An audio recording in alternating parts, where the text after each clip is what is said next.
साहेब कबीर आजा आत्मा तोए पुकारती, तेरे हाथ में चाबी हो सतगुरु सतलोक द्वार की। परमपिता परमात्मा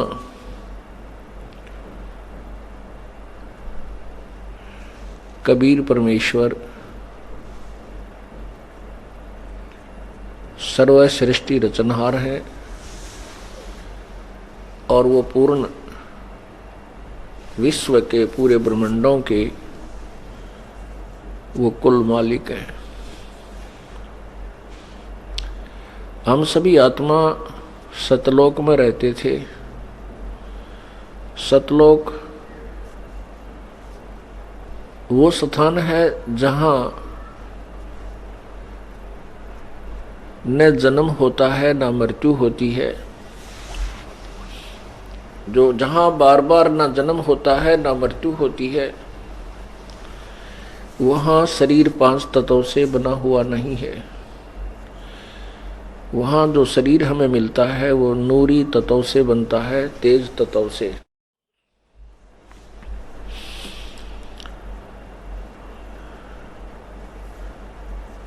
और वहाँ पर कोई रोग नहीं, कोई दुख नहीं। सतलोक के अंदर कोई काम नहीं। वहां पर प्रत्येक सुविधाएं, फल फ्रूट, हर प्रकार के पदार्थ परमात्मा की तरफ से सदाबहार वृक्ष है, सदाबहार वहां पर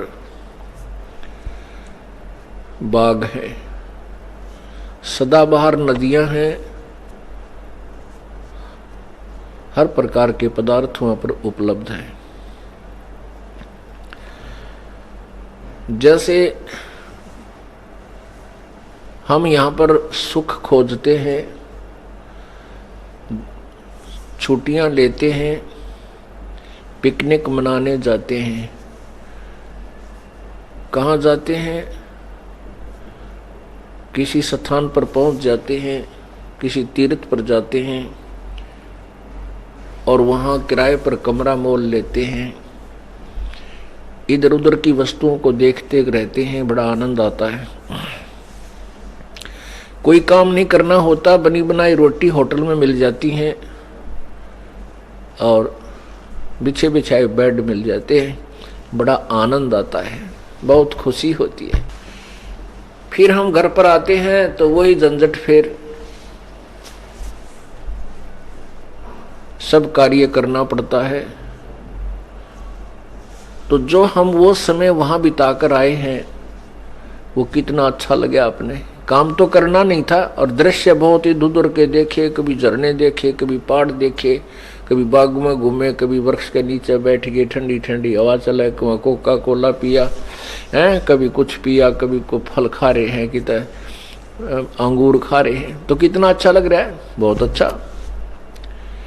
लेकिन सिर में दर्द तो यू काम करे है, जिस जहाँ करके हम फिर किधर नौकरी करते हैं, वहाँ अफसरा की डांट, घर आते हैं को सास की डांट, ससुरे की, या सासू ससुरे न बहू की, बेटियाँ की, बिरान मैटी, फिर कोई रोगी है, कोई कोडी है किसी के, और 36 प्रकार के इंजेक्शन लगे रहते हैं। कोई बालक ब्याह का योग्य हो गया, ब्याह शादी का जुगाड़ जुड़ा नहीं, पहले तो रिश्ता होता नहीं, रिश्ता हो जाता है तो फिर पैसे का ब्योंत नहीं, उसके लिए समस्याएं।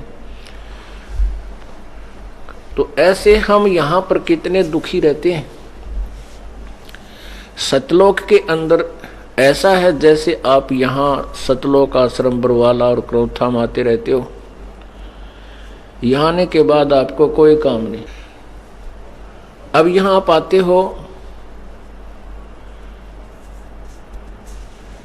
ठीक है, कुछ भक्त सेवा भी कर रहे हैं, बाकी 90% बिछे बिछाए मैट मिले हैं। सर्दी है तो इतनी बढ़िया ताजी रजाई बनवा रखी है, नीचे गद्दे हैं, गद्दे बिछा करके, और अपना खाना खाया, भोजन पाया, फिर उसके बाद परमात्मा की भक्ति चर्चा आराम से करते रहते हो। ऐसे हमें अगर 1 वर्ष रहना पड़ जाए, 2 वर्ष रहना पड़ जाए, क्या दिक्कत है? आनंद ही आनंद है। तो ऐसे ही हम सतलोक में रहते हैं, वहां परमात्मा का सब कुछ, वहां पर व्यवस्था पूरी है, कोई काम नहीं है। तो वहां जो सुख है, जो वहां आनंद है, वहां के जो दृश्य हैं वो ऐसे दृश्य हैं उनसे कभी भी मन नहीं भरता। आत्मा खिंचती रहती है, प्रभु की भक्ति हमारे हृदय में फिर वहां भी चलती रहती है, क्योंकि परमात्मा की भक्ति बिना आनंद आ नहीं सकता। हम वहां भी ईश्वर के गुणगान भी करते हैं, हमारा वह परिवार है, ऐसा ही परिवार होगा, ऐसा ही शरीर होगा, वो बच्चे वहां हमारे होंगे, हमारी जो संतान होगी, माता पिता होंगे, वो कभी मरेंगे नहीं। अब यहाँ ठीक है, यहाँ दुखों की कोई कमी नहीं है, पूरे दुख है। यहाँ हम खूब दुखी हैं। परमात्मा कहते हैं झूठे सुख को सुख है, ये मान रहा मनमोद, ये सकल चबीना काल का, भाई कुछ मुख में कुछ गोद। यहाँ छक्का दुखी हम यदि यहाँ हमारी मृत्यु ना हो और हमारे माता पिता या बेटा बेटी रिश्तेदार की मृत्यु ना हो, हम तो इसे ढीठ हो रहे हैं, यहाँ भी पड़े रहा, कोई दिक्कत नहीं। पर यहाँ ना तो रह सकते, मृत्यु निश्चित। और ये मालूम नहीं हो जा कब किसकी बेटे की हो जा, भाई बेटी मर जा या माँ बाप की मृत्यु हो जाए भाई, और ना जाने के बीमारी लाग जा, टांग कट जा, अंधा हो जा, ये दुख न्यारे। तो पुण्यात्मा वहां हमारा, अब यहां पर हम कितने दुखी हैं और 1 सेकंड का कोई विश्वास नहीं कि कब मृत्यु हो जा, किस कारण तो हो जा। घर बैठे बैठे हार्ट अटैक हो जा, आदमी 2 मिनट में जावे, और जिसको अपना समझ रहा था वो अपना है नहीं, वो रह गया सारा। और वहां ऊपर जाएगा वहां कुछ भी को नहीं, क्योंकि यहाँ भक्ति की नहीं। आगे जब जाएगा धर्मराज के पास तो फिर ये ठगा सा रह जाता है, बड़ा दुख पाता है। परमात्मा हमें यही याद दिलाना चाहते हैं कि उस सतलोक के अंदर हमें क्या सुख है, और यहाँ के दुखों से आप खूब परिचित हैं। ठीक है, हम अनजान हैं, सत्संग के अंदर वो दुख याद दिला दिए जाते हैं, वो ताज़ा हो जाते हैं और सच्चाई सामने आ जाती है, इसलिए प्रभु की चाह बढ़ जाती है। अभी तक हम स्वर्ग में जाना ही पसंद करते थे, जो भी कोई बात होती थी भाई वो स्वर्गवासी हो गया और हम स्वर्ग जाएंगे, ये भक्ति कर रहे हैं तो स्वर्ग जाएंगे। हमने स्वर्ग से आगे पता है को नहीं था। और स्वर्ग तो परमात्मा के तत्व ज्ञान से अब पता चला है कि ये स्वर्ग तो एक ऐसी चीज है जैसे 2 महीने या गर्मियों के दिनों में महीना 20 दिन शिमला कुल्लू मनाली चले गए, हरियाणा या पंजाब राजस्थान यूपी, क्या कोई सेठ साहूकार, आम आदमी तो जा नहीं सकता जिसके पास हैंड टू माउथ है, जिनका गुजारा मुश्किल से होता है। सेठ साहूकार जो होते हैं वो 1-2 महीना 20-25 दिन जितना भी वो चीज़ समझते हैं वो उनकी पॉकेट अलाउ करती है, ऊपर हिली स्टेशन में चले जाते हैं और वहाँ होटल किराए पर कमरा लेते हैं। होटल में अपने जो पूंजी लेकर गए थे, जो अमाउंट ले गए थे, वो पैसा उसी से वहाँ कमरा भी किराए पर ले रखा है, आहार भी उसी से कर रहे हैं और घूमने फिरने का किराया भी उसी जेब से जा रहा है। हाँ, वहाँ ठाठ हैं, काम कुछ को नहीं, मौज मस्ती मार के। और जब वह जेब में ले गए थे वो पैसा, वो जेब खत्म हो गया, जेब खर्च खत्म हो जाता है तो अपने आप अपने उसी मूल स्थान को लौटाते हैं। अब वो जेब में जो पैसे थे 20-30 हजार रुपये वो खत्म कर आए, आके फिर अपने उस कर्म क्षेत्र में फिर धन जोड़न में लाग गए। वह जेब वहाँ खाली कराए, यहाँ करके फिर मेहनत करी, फिर अगले महीने गर्मियों में फिर 10-20 हजार रुपये जोड़े, फिर वहाँ चले गए। ऐसे ही यहाँ पुण्य इकट्ठे किए जाते हैं, पुण्यों से स्वर्ग प्राप्ति होती है और जिसके जितने पुण्य होते हैं उतने ही समय के लिए वो स्वर्ग में निवास कर सकता है। उसके बाद वहां से जैसे यहाँ से कंपलसरी जाना है, इसी प्रकार स्वर्ग से भी कंपलसरी बाहर हो जाना है जब उसका समय समाप्त हो जाएगा। और फिर नरक में भी कंपलसरी जाना है, क्योंकि यहाँ पुण्य गणे होते हैं, पाप ज्यादा होते हैं, पुण्य कम होते हैं। ये ऐसा काल ने ऐसा जाल फैला रखा है। जैसे पुण्यात्माओं, किसान खेती करता है तो उस जमीन को कितनी बार संवारता है। पहले उसको हल से, ट्रैक्टर से खूब संवारता है, उसके अंदर से सब खरपतवार काट कर निकाल देता है, और फिर उसमें बीज बीजता है, गेहूं कणक बोता है, उसके बाद फिर उसमें खाद डालता है, फिर सिंचाई करता है, फिर मेहनत करके फिर उसको काट कर निकाल कर जब अपने घर पर लाता है। अब गेहूं तैयार करने के लिए कितना समय भी लगाया, पैसा भी लगाना पड़ा। जब गेहूं बने, प्राप्त हुए, और उसी खेत में, अक्षेत्र में कुछ भी ना करो, चाहे हाथ भी ना लाओ उसका, और ये झाड़ झंखाड़ कांटेदार झाड़ियां, ये अड़ंगा अपने आप इतना उग जाएगा, गिनती नहीं हो। तो ऐसा ही एक क्षेत्र है हमारा। हम पुण्य करने के लिए तो हमें समय भी लगाना पड़ेगा और धन भी व्यय करना पड़ेगा, तब हमारे पुण्य होंगे। और पाप अपने आप डिली हो रहे हैं, पाप तो अपने आप हो रहे हैं। कहते हैं पृथ्वी ऊपर पग जो धारे, करोड़ जीव एक दिन में मारे।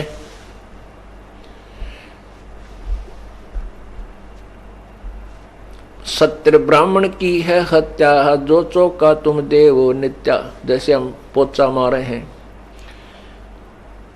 फर्श के ऊपर जैसे पोचा लगाते हैं, या पहले लीपया करते थे, घर को लीपते थे, खाना बनाने से पहले चूल्हा आसपास के उसकी लिपाई करते थे, स्वच्छ बनाते थे। खान पान में दमन प्राणी, खाना बनावा उसमें जीव मरे, खावा उसमें जीव मरे, श्वास लें उसमें जीव मरे। कहते इतने पाप होते हैं दिन में जिनकी गिनती नहीं। और पुण्य करने के लिए विशेष व्यवस्था करनी पड़ती है, पूरा संत ढूंढना पड़ता है, पूरे संत से नाम लेकर शास्त्र अनुकूल साधना करनी पड़ती है, तब जाकर के कोई पुण्य बनते हैं। तो इसलिए नरक में जाना कंपलसरी है, और बहुत लंबा समय नरक का होता है, स्वर्ग का समय बहुत कम होता है। उसके बाद फिर 84 लाख प्रकार के प्राणियों के शरीरों में ये प्राणी कष्ट उठाता है। और सतलोक में ऐसा कुछ नहीं है। पुण्यात्माओं, हमारा थोड़ा सा पैसे का जुगाड़ हो जावे और ये पता चल जावे कि उस शहर में बहुत सुविधा है, बड़ा अच्छा स्वच्छ शहर है, और वहाँ बिजनेस भी बढ़िया हो जाएगा आपका, और वहाँ ड्यूटी भी ठीक, नौकरी भी मिल जाएगी, तो हम तुरंत त्याग देंगे उस स्थान को और वहाँ जा करके बस जाएंगे। इसी प्रकार जब हमें ये ज्ञान होगा कि जहाँ हम रह रहे हैं ये तो हमें पता चल गया कैसा स्थान है, इसके बाद हम स्वर्ग पर आश्रित थे, स्वर्ग का पता लग गया, वो भी स्थायी स्थान नहीं है, उसमें भी चलो चलो रहेगी। उसके अब हमें पता चला कि सतलोक वो स्थान है जहां हम सदा रह सकते हैं, वहां कभी मृत्यु नहीं होगी, हमारा परिवार होगा और वहां भगवान के दर्शन सदा होया करेंगे।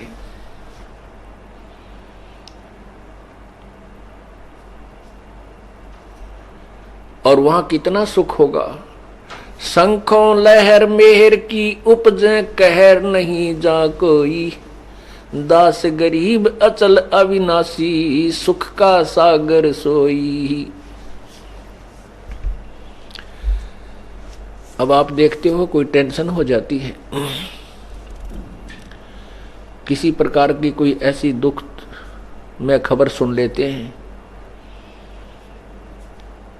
या फिर किसी शत्रु के प्रति द्वेष हो जाता है, ये हमारे तकरीबन बना रहता है। और पूरे दिन में या महीने में या 10 दिन में कभी एक आध बार ऐसी लहर आती है कि उस समय हमें न तो कोई दुश्मन दिखाई देता है, दुश्मन से भी द्वेष नहीं रहता, कुछ सेकंड के लिए होती है, और ना ही कोई पराया सा लगता। ऐसे आनंद की अंदर से मेहर की लहर आती है, सब पर रहम आता है, अपने से दिखाई देते हैं। इसको मेहर की लहर कहते हैं। उसके समाप्त होते ही फिर वही बीपी हाई, उसको ऐसे कर दूंगा, उसको ऐसे कर दूंगा, पारते ना बसाओ, पर अंदर अंदर खूब जोश बना रहता है, दुख में दुखी होते रहते हैं। तो परमात्मा कहते हैं वहां पर शंखों लहर मेहर की उपजे, कहर नहीं जा कोई, और दास गरीब अचल अविनाशी। अचल जहां स्थायी स्थान मिलेगा हमें, और वो अविनाशी लोक है, वहां उसका नाश कभी नहीं होता। अब हमने देखो, कोई भी हम काम करते हैं, कोई भी बिजनेस करते हैं, या कोई भी पढ़ाई उद्देश्य या कोई ट्रेनिंग बच्चा करने की चेष्टा करता है, तो पहले उसके मेरिट एंड डीमेरिट से, उसके गुण अवगुणों से परिचित हो जाता है कि कितना इससे मुझे लाभ मिलेगा, कैसी पोस्ट होगी, उसमें कैसी व्यवस्था होगी, तब वो बच्चा उस ट्रेनिंग को करता है। तो हम स्टूडेंट हो, आप विद्यार्थी हैं, परमात्मा के पाने वाले विद्यालय में आपको प्रवेश हो गया है, आप पढ़ रहे हैं। तो हमने सबसे पहले जिनको मानव शरीर प्राप्त है, वो सभी परमात्मा पाने योग्य अंक प्राप्त कर चुके हैं। वो दूसरी बात है, कोई 33% से पास हो रहा है, कोई 75% से, कोई मेरिट ले रहा है, पास सारे हैं और प्रवेश सबको प्राप्त है। तो आपकी ड्रेस अलग होगी अन्य प्राणियों से, आपका शरीर, आपका पोशाक अलग है। तो आप सभी परमात्मा पाने के अधिकारी हो, आप स्टूडेंट विद्यार्थी हो सब। लेकिन जो नालायक बच्चे होते हैं वो स्कूल में ना जाकर बाहर घूमते रहते हैं, ऐसे ही कितने वर्कशॉप पर चढ़ कर बेर खाए, जहाँ कुड़ते पढ़ाया हुआ सांझ नगर क्या पे पट्टे, स्कूल में जाओ तो मास्टर गणे, तो वह फिर पढ़ते हैं नहीं, फिर वो दुखी होते हैं, मजदूरी करते हैं, दुर्गति होती है। और जो बच्चे पढ़ जाते हैं, शिक्षा ग्रहण कर लेते हैं, वो सुखी हो जाते हैं। तो जो बच्चे स्टूडेंट हैं, वो पढ़ रहे हैं, वो फिर जैसे उच्च क्लासेज में जाते हैं, हाई क्लासेज में, वहाँ जाकर के फिर वो निर्णय करते हैं कि कौन सी ट्रेनिंग करूँ, कौन सा कोर्स करूँ जिससे मुझे लाभ हो। तो पुण्यात्माओं, ये सभी जितने भी मानव शरीरधारी प्राणी हैं, ये विद्यार्थी हैं। और जो विद्यार्थी अर्थात जो मनुष्य मानव शरीरधारी स्त्री या पुरुष परमात्मा की भक्ति नहीं कर रहे, वो नालायक स्टूडेंट है।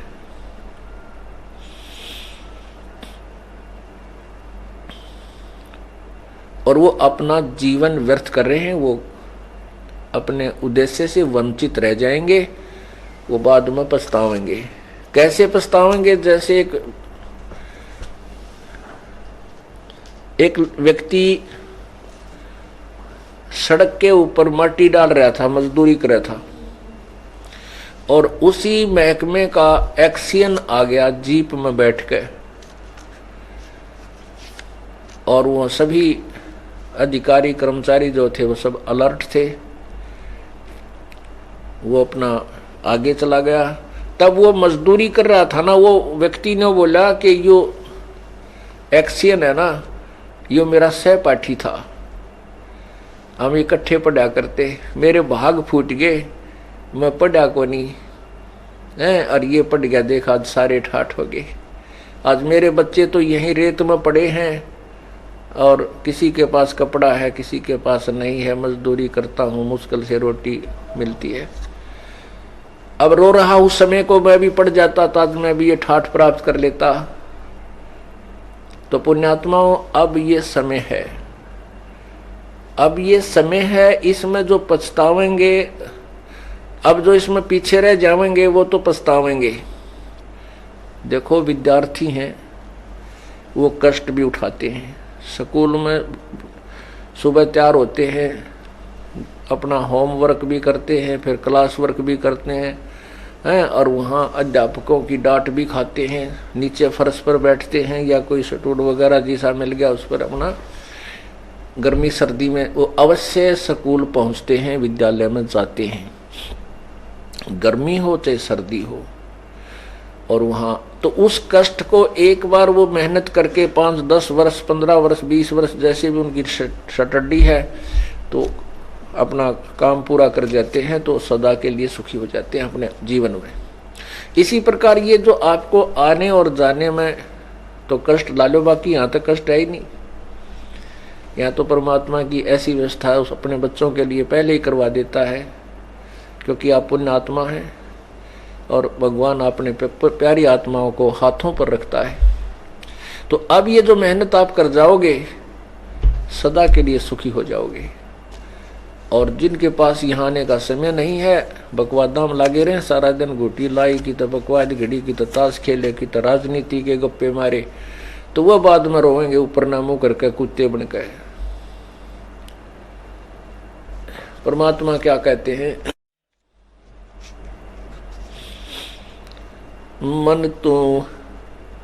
मन तू सुख के सागर बसरे, भाई और न ऐसा जसरे। मन तू सुख के सागर बसरे, भाई और न ऐसा जसरे। अब क्या बताना चाहते हैं कि मन तो सुख के सागर बस रे, भाई और न ऐसा जसरे।